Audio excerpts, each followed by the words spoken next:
آپ گاڑی کے اندر بیٹھے ہیں، اب ایک ٹھیلے والا جا رہا ہے، ٹھیک ہے نا، بچہ پوچھ رہا ہے یہ کیا ہے، اب آپ کہیں گے کہ دیکھو تو تم نہیں پڑھو گے تو تم بھی جاہل ہوگے، اور تم نہیں پڑھو گے تو تم اسی طرح روڈ پہ کھڑے رہو گے اور دھوپ کے اندر، اور تم جو ہے نہیں پڑھو گے تو تمہارے ساتھ بھی یہ حشر ہوگا۔ یہ تو ابا ہی کتنا آپ سنیں اب دیکھیں یہ ایک بات کر رہی ہے اس طرح تنظیم،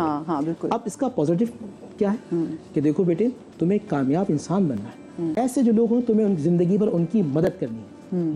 ٹھیلے والا ہے نا جو حلال کما رہا ہے وہ اس وزیر سے، بیوروکریٹ سے، اس افسر سے 1000 گنا بہتر ہے کہ جو حرام کما رہا ہے، اس لیے کہ اس نے، اس لیے میں اس کو سلوٹ کرتا ہوں، اس لیے کہ اس نے حلال پر اکتفا کرتے ہوئے حرام سے اپنے آپ کو بچایا ہے۔ یا ایھا الذین آمنوا قوا انفسکم واہلیکم نارا وقودھا الناس والحجارہ، اللہ سبحانہ وتعالیٰ نے سورہ تحریم میں کہا ہے اے ایمان والوں، یا ایھا الناس نہیں ہے، اے ایمان والوں، یعنی ہم اور آپ سے خطاب ہے، یا ایھا الذین آمنوا قوا انفسکم واہلیکم نارا، بچاؤ اپنے آپ کو اور اپنے اہل و عیال کو اس آتش جہنم سے کہ وقودھا الناس والحجارہ، جس کا ایندھن